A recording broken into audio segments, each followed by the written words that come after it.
Alors, j'ai réfléchi à la façon finalement la plus intuitive et la plus spontanée de vous expliquer ce que c'était qu'un épistémicide. Et je me suis dit qu'en fait, vous en aviez tous vu un, au début d'année, celui-là. Février 2015, musée de Mossoul, deuxième plus grand musée d'Irak. Et là, on y voit des djihadistes. Alors à chaque fois que je vais mettre des guillemets, c'est simplement que je reprends des notions qui sont des notions médiatiques que tout le monde connaît, mais avec lesquelles je me distancie. J'ai juste pas le temps de vous expliquer à chaque fois pourquoi est-ce que je me distancie de ces notions. Mais qu'est-ce qu'on voit? On voit ces hommes qui, à coups de masse, de marteau-piqueur ou de kalachnikov, détruisent des éléments, des vestiges, des statues, toutes sortes de traces d'une science qui a existé auparavant. C'est ça, un épistémicide. C'est ça la version matérielle de l'épistémicide. Ça fait du bruit, ça se voit. C'est la destruction organisée d'une science et d'une forme de savoir qui nous dérange pour une raison ou pour une autre. Mais, si vous avez prêté attention au titre de ce talk, le titre de ce talk précisément c'est « Histoire d'une mort silencieuse des sciences ». Ça, c'est pas silencieux. En fait, ce que j'aimerais vous montrer, c'est que ça, c'est la version connue d'un épistémicide. Mais les épistémicides les plus efficaces, les épistémicides qui finalement réussissent le mieux, c'est ceux dont on ignore même l'existence. Alors malheureusement, je ne vais pas pouvoir faire le jeu des petits sondages comme j'ai fait tout à l'heure. J'aimerais simplement qu'en même temps que je vous pose des questions, des énonciations, vous réfléchissiez aux réponses. Première question, combien d'entre vous savent que Zadig de Voltaire, un des grands classiques de la philosophie et de la littérature des Lumières, est directement inspiré du Coran? J'ai dit que ce n'était pas un sondage cette fois-ci. Vous voyez, c'est Sourate la caverne, directement inspiré. Si je vous disais qu'Alexandre Dumas, l'un des plus grands romanciers du XIXe siècle en France, était noir. Il a écrit Les Trois Mousquetaires, il a écrit Le Comte de Monte Cristo. On continue? Je vais prendre d'autres domaines. Si je prends le domaine historique, combien d'entre vous savent qu'il était interdit d'importer et de commercer des esclaves noirs musulmans parce qu'ils étaient considérés comme potentiellement trop subversifs et trop révolutionnaires? Combien d'entre vous savent que l'empire le plus grand que ce monde n'ait jamais porté, c'est l'empire de Gengis Khan? C'est 4 fois celui d'Alexandre le Grand. C'est 2 fois l'empire romain. C'est 32 millions de mètres carrés au XIIIe siècle. Qu'est-ce qu'on sait de cet empire, au fait? Combien d'entre vous savent que Ludwig van Beethoven avait une mère qui était arabo-musulmane, probablement noire? Beethoven, le plus grand musicien d'auteur, le plus grand musicien classique qui ait jamais existé? Ok, là je commence à vous intéresser. Si à ces questions-là, à la plupart de ces questions, vous ne connaissiez pas les réponses, c'est précisément que l'épistémicide a réussi. C'est la mort silencieuse des autres formes de science, de culture, de savoir, d'apport qui ont pu exister, pour une seule domination. Un seul type de science, un seul type de savoir qui est considéré comme légitime. Et là, vous avez vu, pas de marteau-piqueur, pas de barbu avec des kalachnikovs, pas de masse. Non, non. Juste un livre d'histoire. Et c'est le crime parfait. Parce qu'en fait, c'était le deuxième objectif qu'on avait pris tout à l'heure ensemble. C'était que je vouliez que vous compreniez que vous avez tous subi et que vous subissez tous des épistémicides. Vous êtes tous témoins de ce crime parfait. Absolument tous, sans aucune exception. Et qui en sont les victimes? Toutes les sciences non occidentales. Pourtant, on ne se méfie pas d'un livre. Mais si vous vous souvenez du deuxième objectif que j'ai pris envers vous, je voulais vous montrer que non seulement vous étiez victime des épistémicides, mais qu'aussi vous participiez à les reproduire. Comment? Masha'Allah, je vois que dans cette salle, il y a beaucoup de jeunes gens. J'ose espérer, et de moins jeunes, marhaba bikoum aussi, j'ose espérer que beaucoup d'entre vous, ou certains nombres d'entre vous, ont fait des études supérieures notamment. Peut-être que vous avez été amenés à écrire des articles, des mémoires, peut-être même des thèses. À chaque fois que dans vos bibliographies, à chaque fois que dans vos productions scientifiques, vous ne mentionnez dans 9 cas sur 10, et ça se vérifie quasiment à chaque fois, que des auteurs qui proviennent de 7 pays, la France, le Royaume-Uni, l'Espagne, l'Italie, la Grèce, l'Allemagne et les États-Unis. À chaque fois, c'est que l'épistémicide a réussi. Les chercheurs que nous citons, viennent tous des mêmes pays. Ce sont tous des hommes. Il y a très très peu de femmes qui sont citées et surtout très peu de chercheurs du Sud. Nous-mêmes, qui pouvons nous considérer comme étant des minorisés, nous minorisons, nous excluons, nous discriminons ces chercheurs du Sud. Pourtant, les chercheurs du Sud sont totalement au courant de ce que font les chercheurs du Nord. Que vous alliez vous asseoir sur les bancs de cours de Jakarta, de Johannesburg, de Sydney, de New York, de Berlin, peu importe où vous allez, ou d'Alger, vous allez apprendre les mêmes choses et vous allez voir les mêmes auteurs venus de ces mêmes 7 pays. C'est ça l'épistémicide. En grec, épistémé, ça signifie science. Et cide, ça veut dire tuer. C'est tuer la science.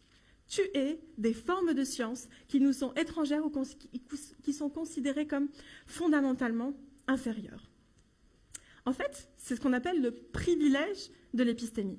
Qu'est-ce que c'est ? Ça signifie que certains chercheurs du monde occidental, mais alors c'est très très large et c'est avec plein de guillemets, d'accord, se sont octroyés le droit ou considérés, ou qu'ils se considèrent comme étant les seuls à même de produire un savoir qui soit véritable, qui soit objectif et qui soit neutre.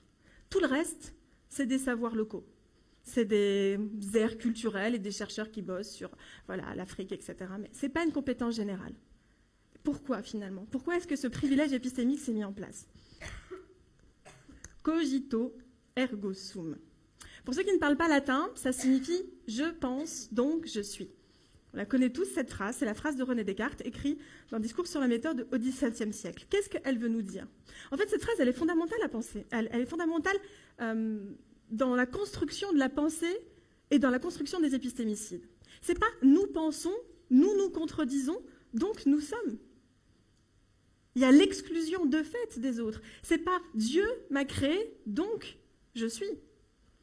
Non, non, c'est mettre au centre de la pensée un homme occidental qui produit du savoir sur le monde entier et sur lui-même, et qui s'arroge le droit d'être le seul légitime à pouvoir le faire. Et ça date pas d'hier. Il suffit simplement de vous interroger sur la terminologie maintenant. Pourquoi est-ce que dans un cas, est-ce qu'on va parler d'État-nation et de l'autre, on va parler de tribu et d'ethnie ? Vous avez déjà parlé ou entendu parler de la tribu allemande ? De l'ethnie corse ? Non ? Jamais ? Ça ne vaut que pour l'autre côté de l'hémisphère. On parle aussi de culture en Occident. Et de l'autre côté, c'est du folklore, c'est de l'exotisme. Je pourrais vous prendre plein d'exemples comme ça, la question de la spiritualité et de la religion, d'un côté, et de l'autre, les mythes. Les mythes des Indiens, les mythes des Amérindiens, les mythes des Grecs. Mais pour eux, ce n'est pas des mythes. C'est de la croyance, c'est l'objet de croyance, c'est l'objet de religion. En fait, c'est encore une façon de distinguer, de discriminer et de disqualifier. Et la plus importante de ces binarités, c'est celle qui oppose la civilisation et la barbarie. C'est quoi la civilisation ? C'est quoi la barbarie ? L'un des premiers auteurs qui a participé à concevoir le terme de civilisation et qu'est-ce que ça pouvait bien vouloir recouper, c'est Norbert Elias. Il a dit, entre autres, parce qu'il y a 2 pans de la définition, le deuxième pan, c'est la civilisation, c'est la prise de conscience par les Occidentaux de la supériorité de leur culture et de leur savoir sur les autres. C'est exactement ce que vous dites lorsque vous dites que vous êtes civilisé. Et ça aussi, c'est de l'épistémicide. C'est tuer les formes de raisonnement et les formes de discours qui sont étrangers. Et les épistémicides les plus importants, finalement, ceux qui ont participé à légitimer les formes de racisme que nous connaissons aujourd'hui, ils ne datent pas d'hier, et ils se font toujours sur le même processus. La disqualification systématique des formes de sciences non occidentales. Un exemple ? 2 épistémicides historiques. 15e siècle, 1492. Si vous avez bien révisé vos leçons d'histoire, 1492, c'est la découverte de l'Amérique. Bon, on va se mettre d'accord tout de suite. Christophe Colomb, il n'a rien découvert du tout. C'est le dernier à avoir mis un pied, en réalité. Mais quand je dis dernier, c'est tout à fait vrai. Les Égyptiens, les Pharisiens, les Phéniciens, les Carthaginois, les Chinois, les Japonais, tout le monde avait déjà posé un pied en Amérique. C'est juste, même les Vikings. Non, c'est juste, lui, il n'est pas espagnol, il est italien, mais c'est la monarchie espagnole qui arrive aux Amériques. Donc en fait, 1492, ça ne devrait pas être dans nos livres d'histoire la découverte des Amériques. C'est le début de la colonisation par les Espagnols de l'Amérique. Ce n'est pas tout à fait la même chose. C'est le début du génocide des Amérindiens. Ce n'est pas tout à fait la même chose. 1492, à la fois il y a la conquête extérieure et à la fois il y a une conquête interne. C'est ce que l'on appelle la Reconquista. La conquête interne, c'est la conquête du sud de l'Andalousie, qui pendant 8 siècles a été sous présence musulmane. Et a brassé une forme de culture, de savoir absolument inouïe. 1492, la chute de Grenade. Qu'est-ce qu'on fait ? Qu'est-ce qu'on fait de ces musulmans, qu'on appelle à ce moment les moriscos ? Et qu'est-ce qu'on fait aussi des Juifs, des Marronos? Qu'est-ce qu'on fait des Amérindiens? Et là, ça va donner lieu à une querelle qui se veut très très scientifique et très sérieuse. La controverse de Valladolid, XVIe siècle. Vous en avez probablement aussi jamais entendu parler. Et pourtant, c'est ce qui va fonder les formes de racisme qui sont toujours à l'œuvre aujourd'hui. C'est quoi la controverse de Valladolid? Ces deux auteurs, Las Calas et Sepúlveda, qu'est-ce qu'ils disent? En fait, Las Calas va dire on ne peut pas considérer que les Amérindiens n'ont pas d'âme. Ok, ils sont d'une civilisation inférieure, c'est comme des enfants, il faut les éduquer. Que va dire Sepúlveda? Il va dire les Noirs et les Amérindiens n'ont pas d'âme. Ils sont trop sauvages pour ça, leur culture est trop inférieure pour ça. Donc, quelque part, on peut les réduire en esclavage sans heurter la sensibilité de Dieu. Ce ne sont pas des êtres humains.